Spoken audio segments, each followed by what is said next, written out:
Really appreciate. Oh, great. Really appreciate your comments there and introduction about my background. And I'm delighted actually that I'm giving one of the lectures in the 30th anniversary year. And I believe I was a member 30 years ago of this very society. So I guess that makes me one of the founder members, doesn't it? I'm just an ordinary member, but I was a member 30 years ago.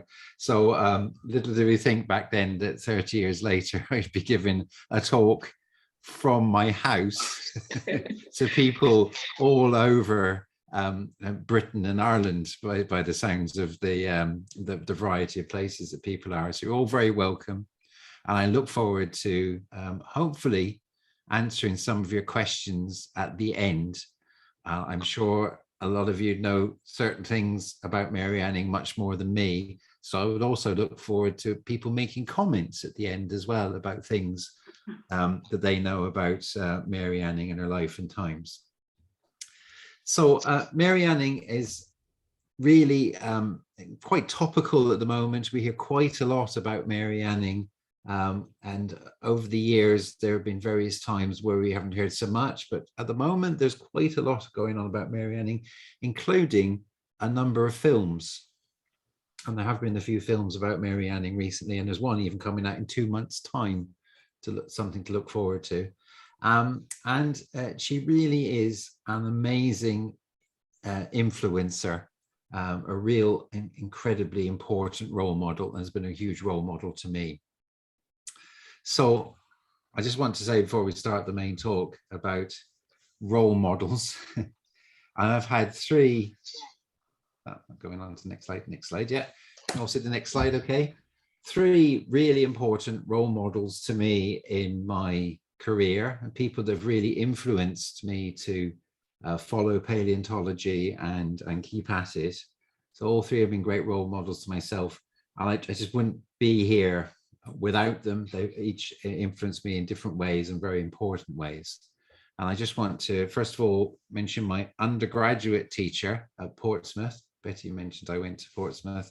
It's a guy called Mike Chapman. Now you'd look from that picture, you'd think there was an awful long time that I was at Portsmouth. And it was a long time ago, but maybe not as much as what that picture shows. I don't know why he's dressed up like that. Mike Chapman taught me between 1982 and 1985.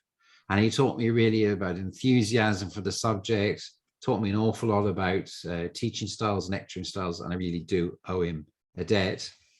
The second person I want to mention, some of you may even know, the professor, Ken Higgs, 1986 when I arrived in Cork onwards, and has been an incredible influence to me about being meticulous and really concise in the way I record things. It really has been a fantastic role model to me, and you know, Ken supervised me through my PhD, my postdoctoral work, and really is an incredibly great scientist. And the third person, going back way further, is all 3 of them here together now, but is Mary Anning. And Mary Anning influenced me from my early days. I went on holiday to Lyme Regis. Lyme Regis is about sort of 30 miles, 35 miles maybe from where I grew up. But I persuaded my parents in the about sort of 1974, 75, when I was about 10, 11 years old, that we had to go on holiday to Lyme Regis because I'd read about Mary Anning. I think I probably just read about Mary Anning in something like a Blue Peter book about her collecting the fossils and her being a working class local who just gone out and collected fossils and become a really, really influential fossilist. So I went there, and I've got very fond memories of using a little hammer to hammer out a fossil with my mother, and then the fossil flew off into outer orbit, never to be seen again. And just everything going around the town of Lyme Regis was just really sort of soaked in paleontology. You know, even the shops, there were a couple of fossil shops, which was just heaven to me. And I even dragged my parents along to the graveyards to find Mary Anning's grave. And I still, to this day, have a picture that I insisted on taking of Mary Anning's gravestone when I was about 10 years old. And that influence has never gone away from me. She really has been this incredible influence on me, following paleontology and studying paleontology. So that's an image of Mary Anning that you might have seen before. This one, I reckon probably most of you haven't seen. This, I want to come back to this at the end, but this is Mary Anning in typical mode: basket, hammer, her dog, her spaniel dog. And on here, you'll even see she's got ammonites on her dress and belemnites on the other side of the dress, marching out to collect fossils. And I want to come back to that image at the end, because that's really significant. We were talking about Mary Anning's birthday next year, and this image has significance with respect to that. And we'll come back to that later on. But what ways of Mary Anning have been described?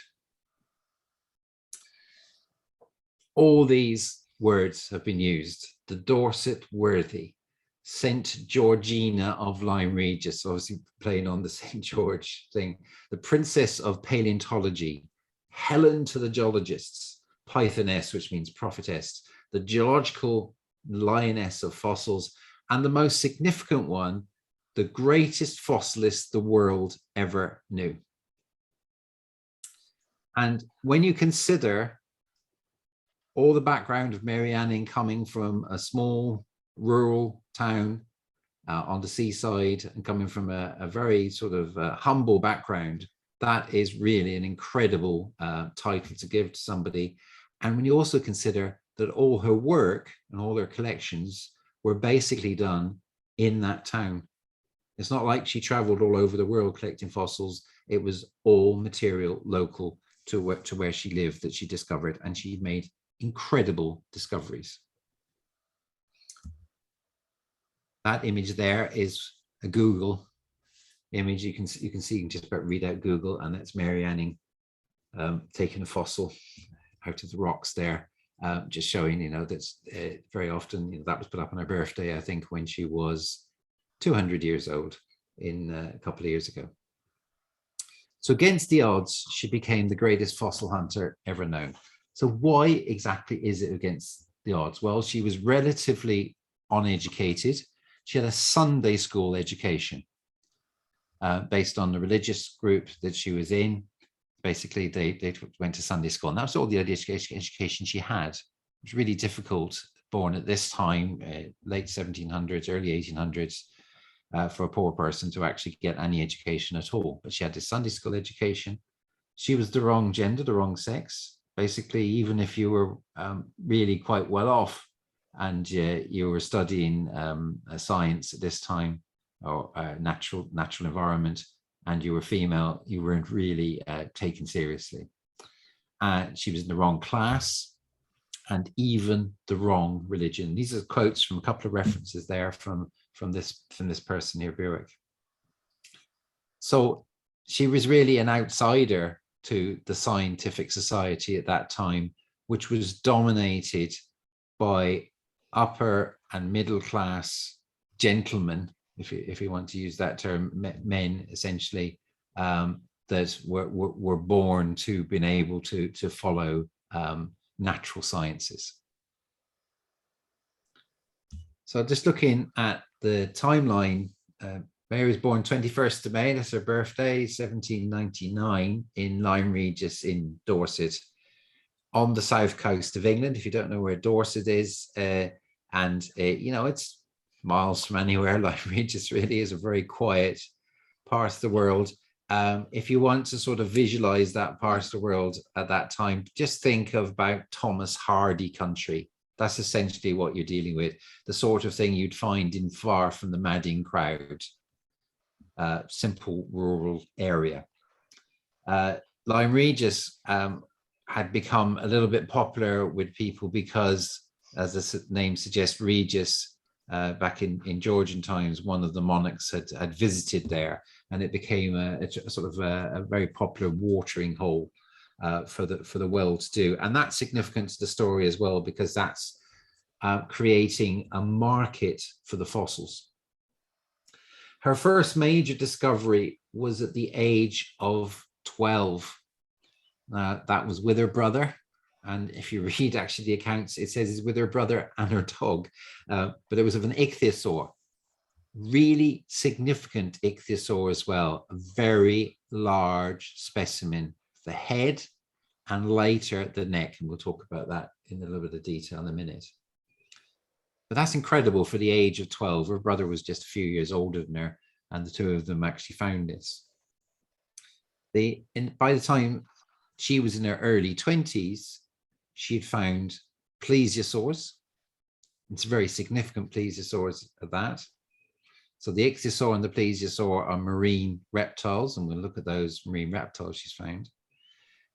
And she'd also found the first British pterosaur, flying reptile, pterosaur. She died at the age of 48 in 1847 from breast cancer.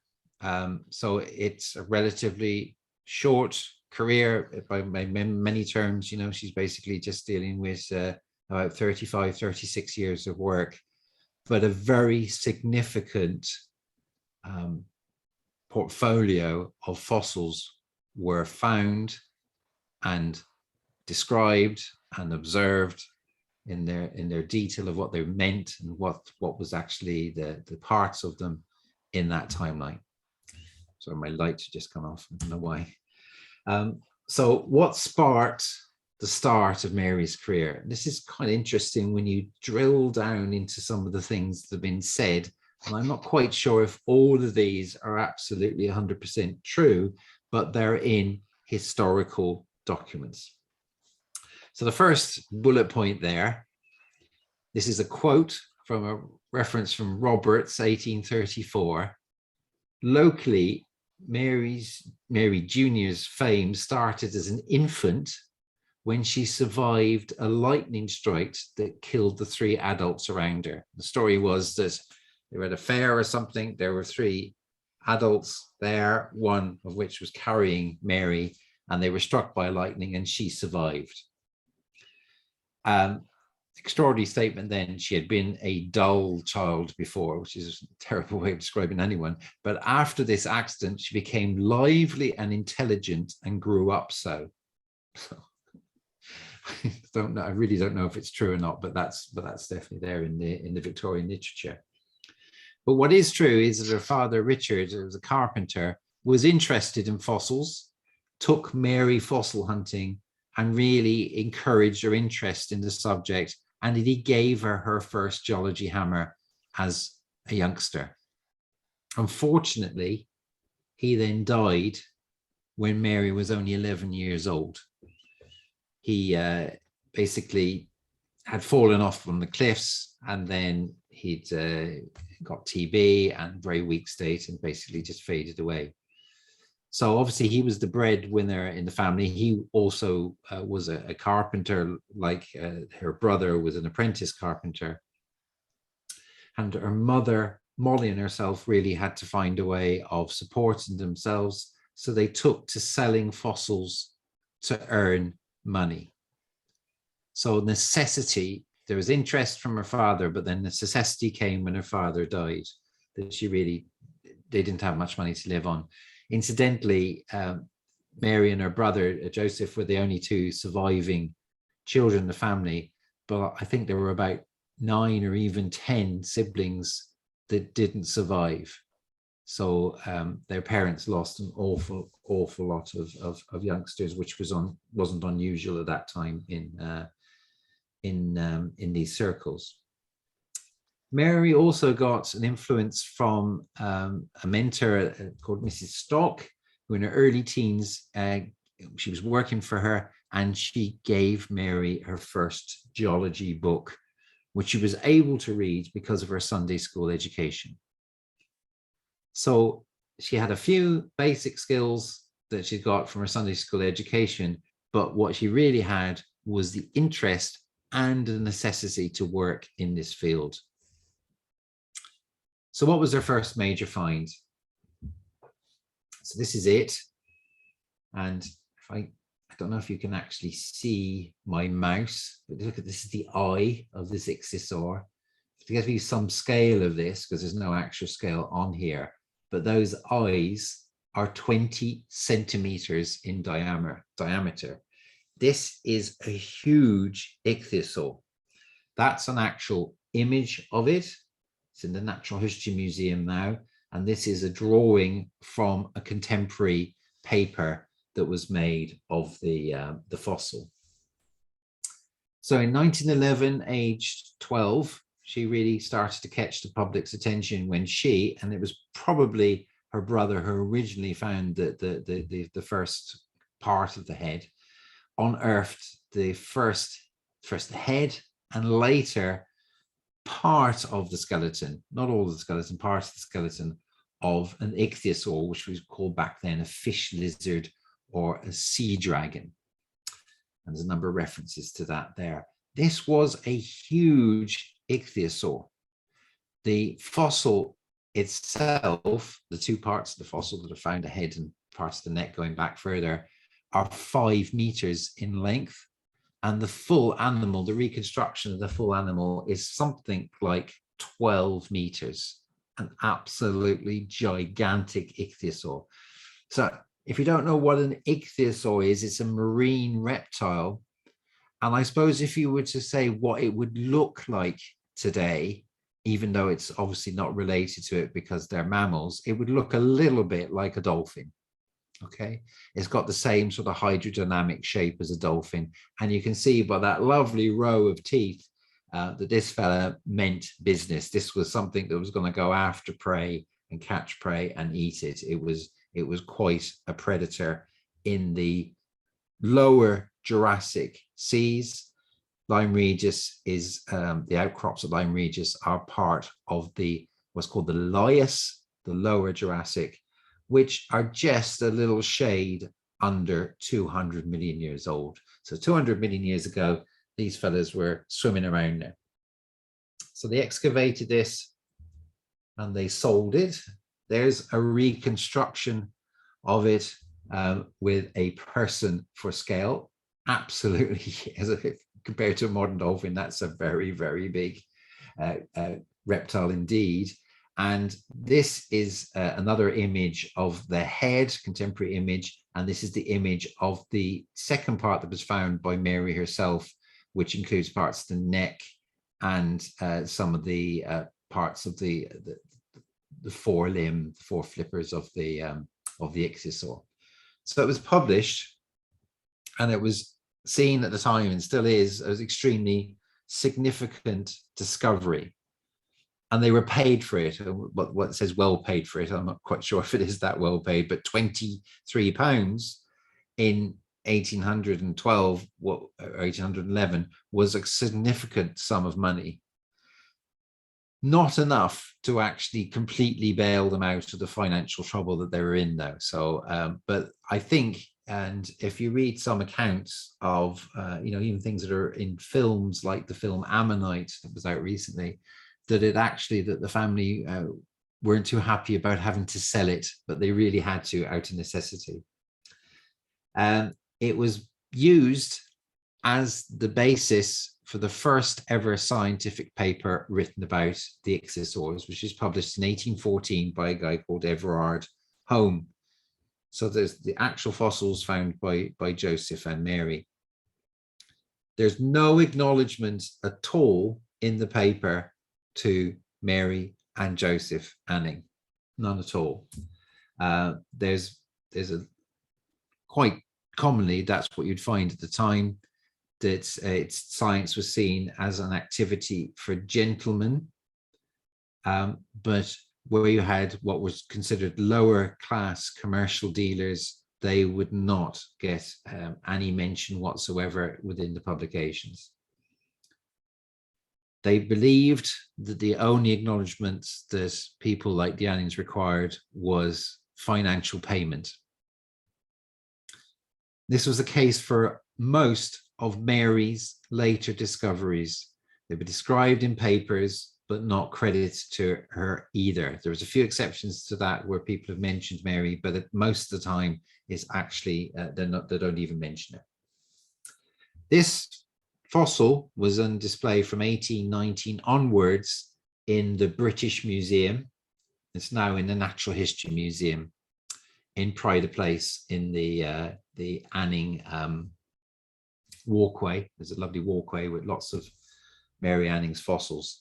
If you go to the museum in Lyme Regis, which is more or less right on the locality where her original shop was, they've actually just in the last couple of years opened up a new wing to that museum, which is entirely dedicated to Mary Anning, and there is a cast of this fossil from this extremely large ichthyosaur.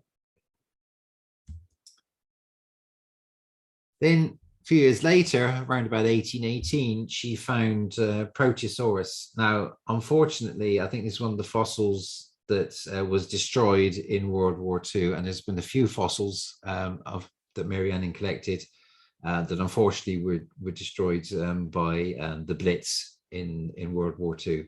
This one sold for the sum of £100. I think so 4 times the original ichthyosaur that was found by the Annings and described. But it's a complete specimen of Proteosaurus. It's a really important evolutionary group here that we have. At the time was described in 1819 in between the Proteus and the lizard. Okay, so, and that's why they call it Proteosaurus. And again, no mention of the Annings here, described again by Everard Home, making his name, but this was the first sort of complete fossil of that type found as well. Okay, so the Annings were finding fossils and selling them, and gentlemen were coming to the shop and buying things from them and so on, and making a meager living. But it was actually quite a meager living for them. They really were struggling money-wise. And it's interesting here that a guy called Thomas Birch, who had bought quite a lot of the fossils and was very fond of the Annings, he went down there. He was thinking, yeah, he really should do something to help contribute to them. So all the fossils he bought off of them, he sold at auction. And I'll show you in a second the bill of fare for that. There was an auction of all these fossils, and the money going back to the Annings. So scientists were actually, and scientists and collectors were realizing. We missed a bit there, Ed. Okay. Yeah, it just froze for a little while. Yeah. Yeah. Where is it? This slide? Yeah, this slide you just started. Yeah. Yeah, great. So I'll start this slide again. So around about the 1820s, the Annings were really struggling money-wise. So one of the collectors of fossils that had been buying fossils from them, a guy called Thomas Birch, who was really struck by their plight. And, you know, there were other scientists and so on were really sure that the Annings, what they were finding was immensely important. So Birch said, I'm going to sell the fossils that he bought and some fossils that other people had bought off the Annings and donated to this cause at an auction. So there was like a public auction, and I'll show you the catalogue of it in a second, to raise money for them, because the scientific community actually started to recognize that this family were really, really important, and particularly Mary were really, really important in finding fossils and needed to be supported. And the other thing I want to mention is about how dangerous this work is. So this is the famous painting of Mary Anning that a lot of you may have heard about and or seen if you've gone into the Geological Society of London. There's a few different versions of this, and actually in a lot of them she's pointing down to the rock directly to her left, which has a big ammonite on. For some reason this one doesn't have an ammonite on it, so but she's also sort of kind of pointing to her dog. And the image above that is actually her own drawing of the dog. Mary did a lot of drawings in her journal and what she was collecting, and she's drawings of the fossils as well, which I'll show you in a second. This dog was actually quite important to her because it used to help in her actual logistics of finding fossils and guarding fossils as well. So the dog went everywhere with her. You can see it's some type of spaniel, which has been called Trey or even Tuesday by people, you know, so probably over her career, she maybe had a few different dogs, but she used to have these types of spaniels. And this is actually a bit of text here from a letter to her friend Charlotte Murchison. I'll talk about the Murchisons more in a minute, but they're a well-to-do family, London family, husband and wife, who used to buy fossils off of her, and she became friends with Charlotte. And you can see here this text, perhaps you will laugh when I say that the death of my old faithful dog quite upset me. The cliff fell upon him and killed him in a moment before my eyes and close to my feet. It was but a moment between me and the same fate. It's very dangerous to work on this coastline collecting fossils. And she knew that. She knew that she could be seriously injured or killed working along this coastline. If you've ever been to Lyme Regis and you've walked along to Lyme Regis and maybe over to Charmouth, you will see that the cliffs are extremely unstable. And very often Mary would be going out after storms to find new material to come down, and she would be working near very unstable cliffs. It's a very dangerous career at that time, and really something very special that a female fossilist was going out collecting this material in these very, very dangerous situations. So here's the cell of the fossils, part of it, organized fossils from the blue lias, everything from Lyme Regis and Charmouth, which is the little village right next door to Lyme Regis, and basically proteosaurs, ichthyosaurs, and so on. Some of them are just parts of them, and maybe some full specimens as well. And Colonel Birch, basically organized this, as you can see, in the marvelous Egyptian Hall in Piccadilly in 1820. But it raised £400, which went back to the family to keep that family going and keep that family collecting fossils, and particularly, of course, all the work of Mary. So Mary got more and more scientific in her approach to her work. This talked about her drawings. This is one of her own drawings of a plesiosaur. She found a plesiosaur specimen that we'll talk about in a second. She did her own drawing of it here, and that's an extremely good anatomical drawing of the fossil as it's found. So she studied anatomy.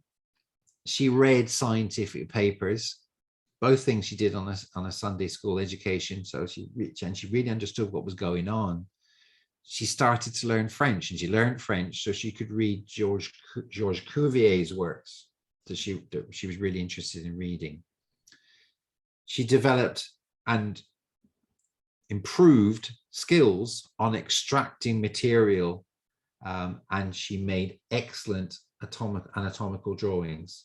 So she was a real expert in the field. Absolutely no one better at extracting material and understanding what they meant.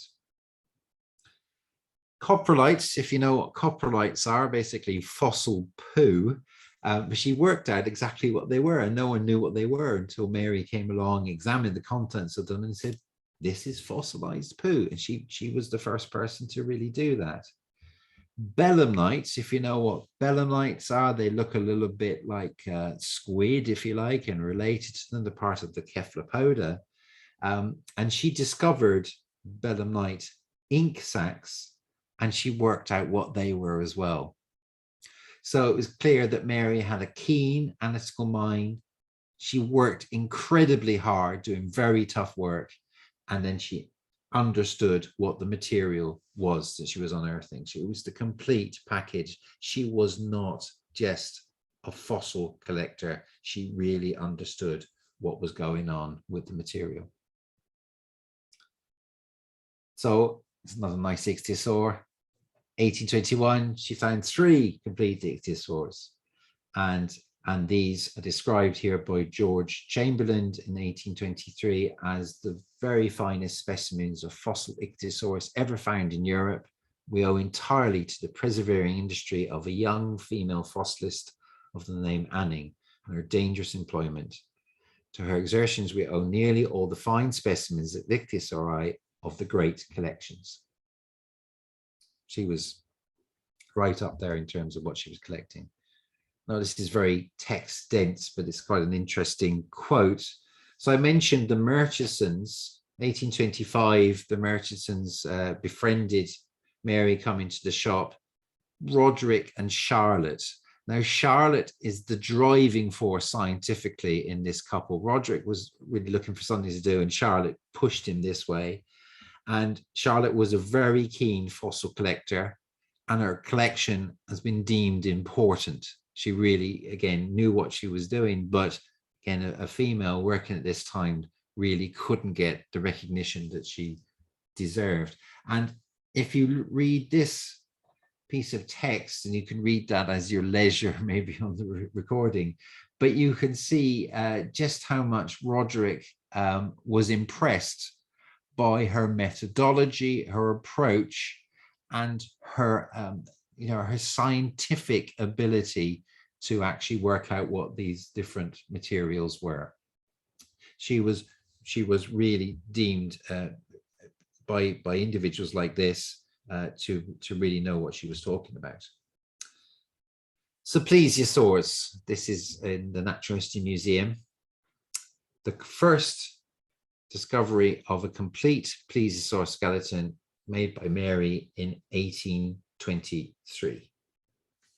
You can see the bar there. This is actually, a very substantial specimen, very large.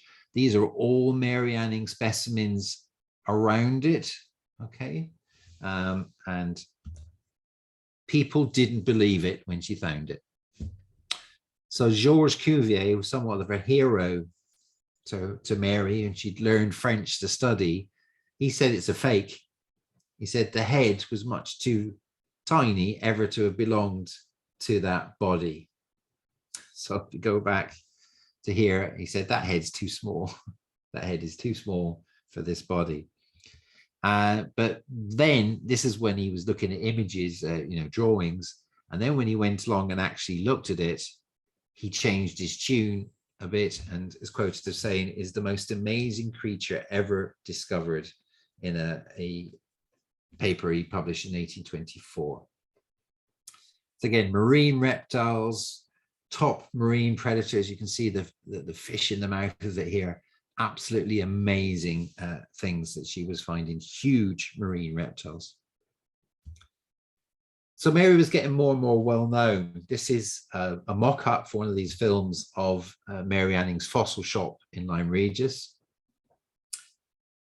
She was somebody that people came to see. This is Lady Harriet Sylvester in 1824, describing how she knows what everything is, that she can reconstruct them. And she talks to the professors and other clever men, as they say, and they all acknowledge that she understands more of the science than anyone else in the kingdom, that she really knows what all this material is. So 1828, more advances. The ink sacs that I mentioned from the belemnites were published by a guy called Buckland, one of the scientists at the time. He used to work with Mary from time to time, for quite a lot of the time. These are the coprolites over here, and she worked out what was inside them, little bits of bones and so on of the critters that have been eaten. And that was published in 1829. She had seen this back as far as 1824 by Buckland, again published this. And then she also found the first British pterosaur, the first one that was found outside Germany, and the first one of the Dimorphodon genus. Here's the actual fossil. She's working out, you know, whether the way the limbs are, that this was something that was flying. There's a reconstruction of the Dimorphodon, a flying reptile. But she kept finding things. 1829, another plesiosaur, more complete even than the first. Fossil fish, Squarelaga. And then this thing is part shark, part ray, what we might call a ghost shark nowadays. Again, unfortunately, this specimen was destroyed in World War II in bombing raids. And it's also called, because it's got these very long features here, the fish with the curling iron eyes. It must have been an amazing fossil to look at. But she discovers two parts of that. And if you read the stories about it, the original fossil was missing just a little bit of the tail of it. So she sold the fossil to a guy, and then later on she found the rest of the tail. And she told the guy she sold the fossil to, so he thought, oh, I'll get that bit off you for nothing. So she says, no, you won't. You'll pay me. You'll pay me for that bit as well if you want it. So she was a shrewd business person when it came to actually getting money for the fossils. This is a plesiosaur with a larger head because relative to the size of the body, because it's a juvenile, 1830 plesiosaur Macrocephalus. And if you go into the Neville lab inside UCC, up on the wall is a cast of this. It's up on the wall there, and it's a lovely 19th century plaster cast. She got 200 guineas for this. You see how the price of the fossils are going up as her notoriety continues to improve. There was a paper published on this by a guy called Owens. Again, doesn't mention Mary, just who the owner of the fossil is, who bought the fossil. Extraordinary, isn't it? But incredible to find a juvenile, the first juvenile one found.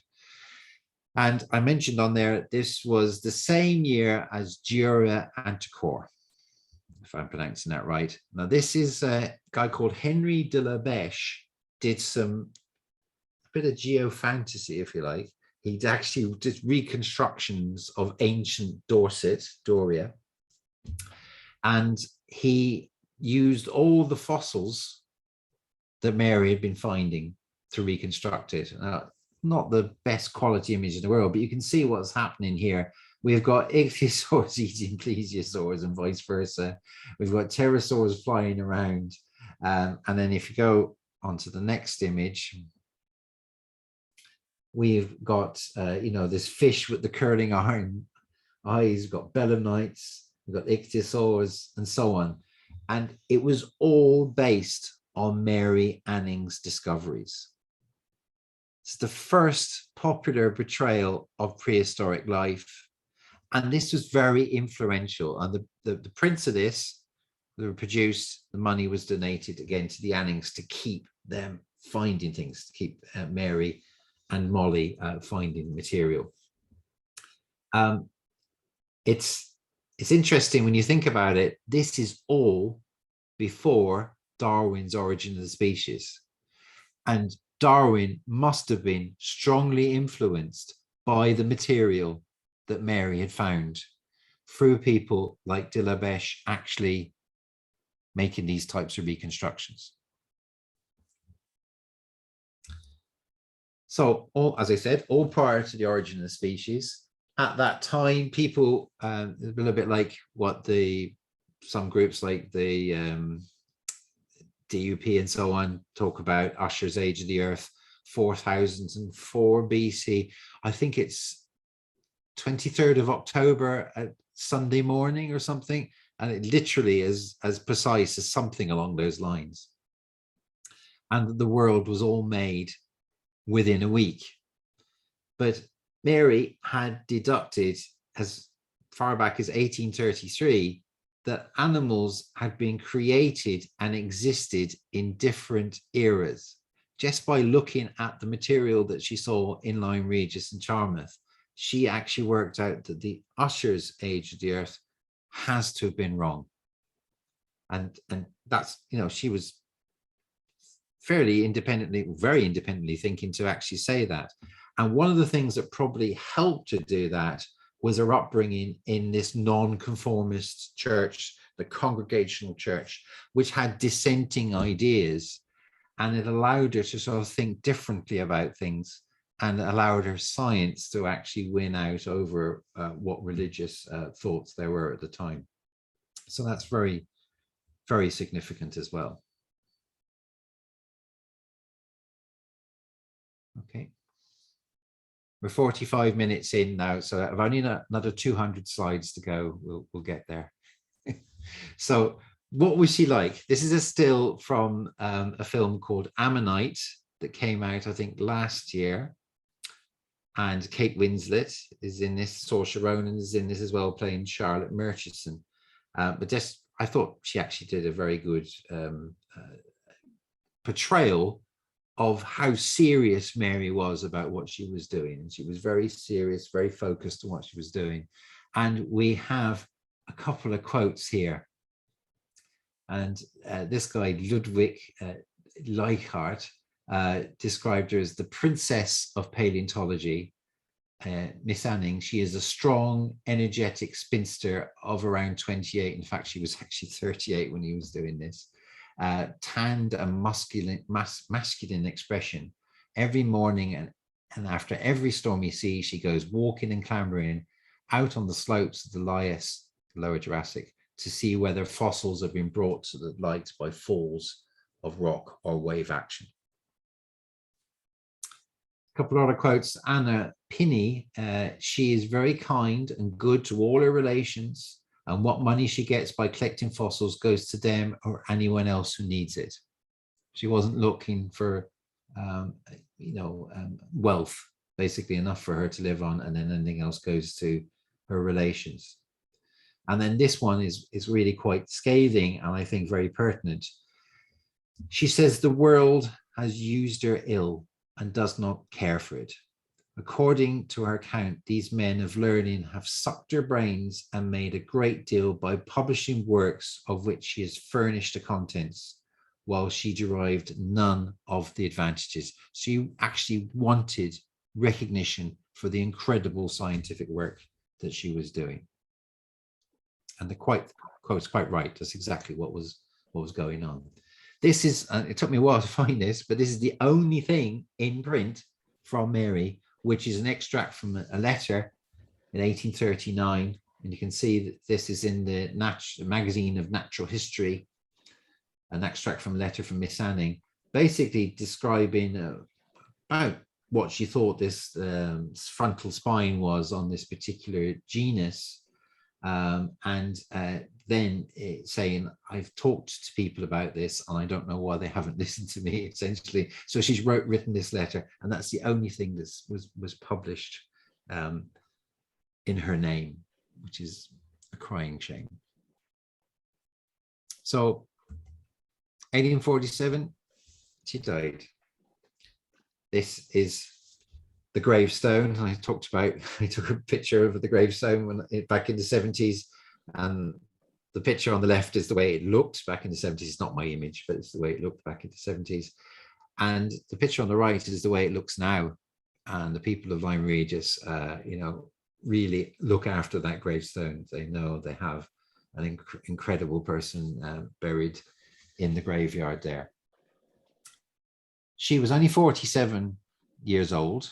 She hadn't quite, her birthday, remember, was in May. She hadn't quite made her 48th birthday. She had been in decline for a few years because she'd got breast cancer. So there's records of 1838, the British Association for the Advancements of Science began giving her a small income and an annuity for the recognition and importance of her work, but also things are starting to slow down a little bit for her. Got to remember at this stage, people didn't necessarily live that long. The average age of death was much lower than later on in the century or into the 20th century. But also she's been doing incredibly hard work and she couldn't keep it up forever. 1845, she was diagnosed with breast cancer. The Geological Society members again helped pay for the treatment with laudanum, basically mainly dealing with the pain, when she died on March 8th, 1847. The church nearby, there was a stained glass window put in to recognize her as well, and the Geological Society funded that window, which is there. There's kind of some scenes from her work and lots of writing. I haven't looked at that close up, to be quite honest, but I'm told that's the window. So what is the legacy of Mary Anning? Well, first part of her legacy really happened in 1848. Henry de la Beche, who was the president of the Geological Society at the time, he broke from norm by paying tribute to a female geologist, paleontologist. And this is more than 50 years before women were allowed to be members or fellows of the Geological Society. And Betty was telling me today that herself and Kate Kisiva actually contributed to the anniversary, the 100th anniversary of the first woman to be allowed to enter as a fellow of the Geological Society. So it was a long time before this, 50 years before this, was the first time really that there was any sort of acknowledgement that women were important in the geological community. And this is a quote again from him. I cannot close this notice of our losses of death. Every year, the Geological Society would note of people, members that had died.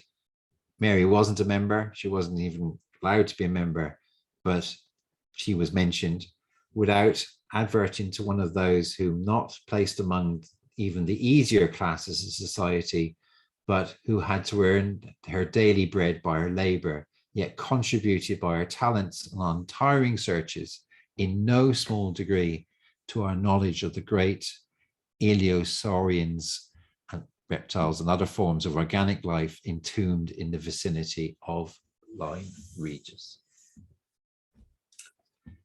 And there's a painting in the Geological Society of Mary Anning when you go in through the doors into the Geological Society. It's there to the side, and you can see her there in all her glory at Lyme Regis. This time we've got a nice fossil next to her, and we can see golden cap in the background, which is basically the lias there up into some liassic sandstones on the top. Very distinctive landmark. What other legacy is there? Well, there's coins. and if you're struggling for a Christmas present idea, this is a good one. The Mary Anning's coins, the Royal Mint and the Natural History Museum this year has put out these 3 50-cent pieces, 50 pence pieces, sorry. One of her large ichthyosaur, Demodontosaurus, that massive one, and the year 1811, and that's lovely. You can see the fossil and a reconstruction.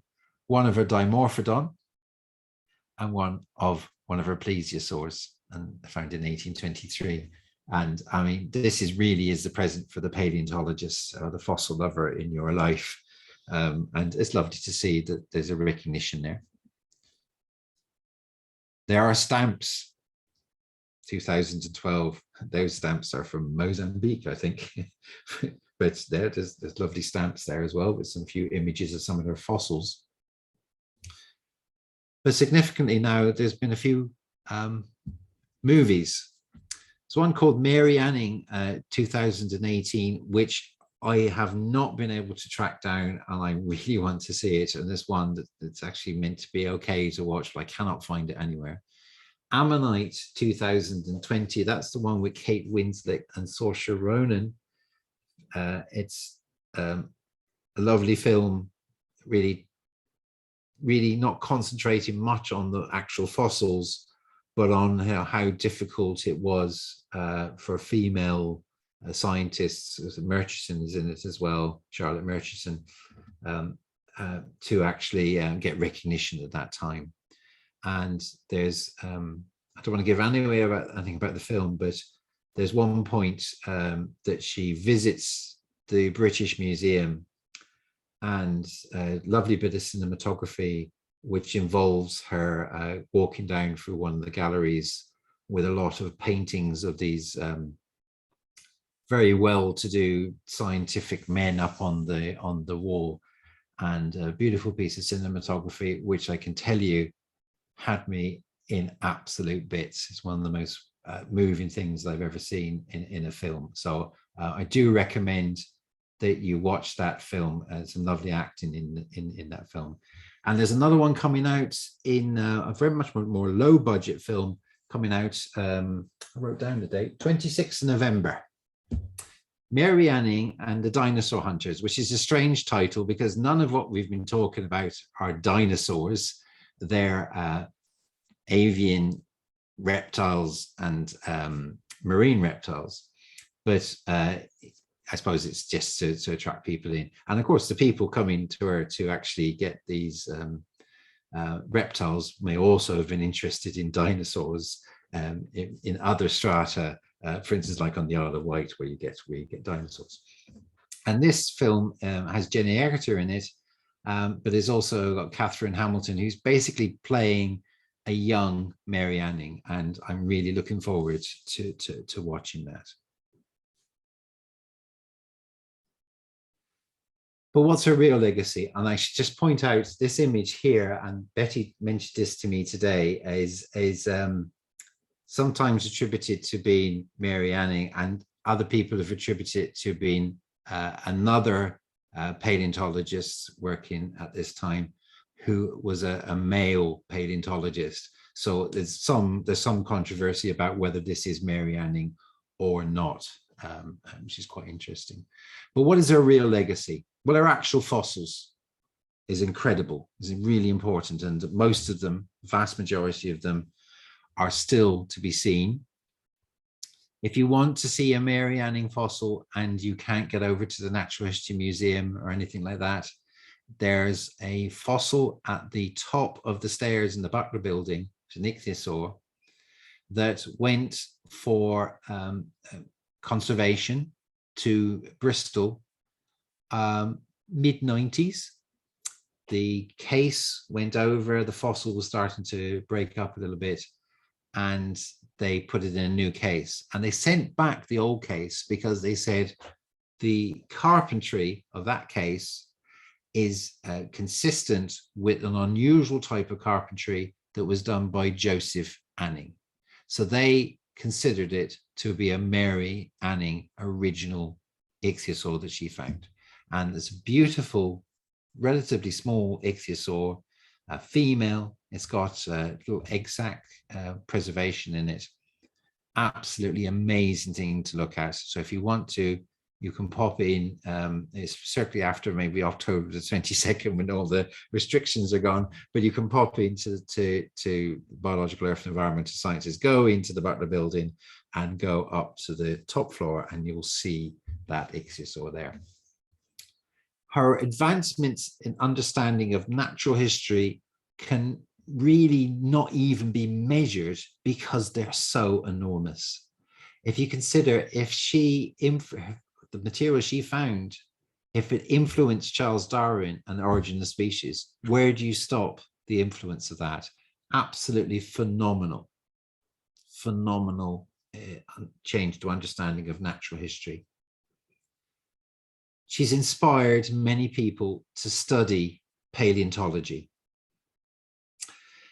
which is incredible, really. You know, how many people, again, how can you measure how many people have studied paleontology because of her? And I'm definitely one of them. Her pioneering spirit and example to those who followed her to overcome bias against working class scientists and female scientists is also immeasurable. It's incredible. Now, I came from a working class background. I looked up to her because I felt it's working class, West Country lass. If she can do this, I can try to emanate what she's doing. I don't have to be going to a posh school or anything. She's been a role model to be your own person and follow what you're interested in, despite what society says. To put it simply, she's been an inspiration. She's been inspirational. So this image that we saw at the start, what's that about? Well, it's about this campaign called Mary Anning Rocks, campaign that was set up by an 11-year-old Dorset schoolgirl called Evie Swire, and Swire is a real Dorset name. The artwork there is for a design for a statue of Mary Anning. And that statue will be unveiled in Lyme Regis on her birthday, May the 21st, 2022. So that's a good place to go and see Mary Anning's statue. Many supporters to this: Tracy Chevalier, David Attenborough, Professor Alice Roberts, Dean Lomax, Anya Carter, and Hugh Torrance. But many, many people have contributed to this, so we can't wait to see this. And isn't it incredible to see her going out with her basket and her rocks and her spaniel to go collecting fossils for the day? And I'm going to leave you on a small image of what the statue will actually look like. Okay.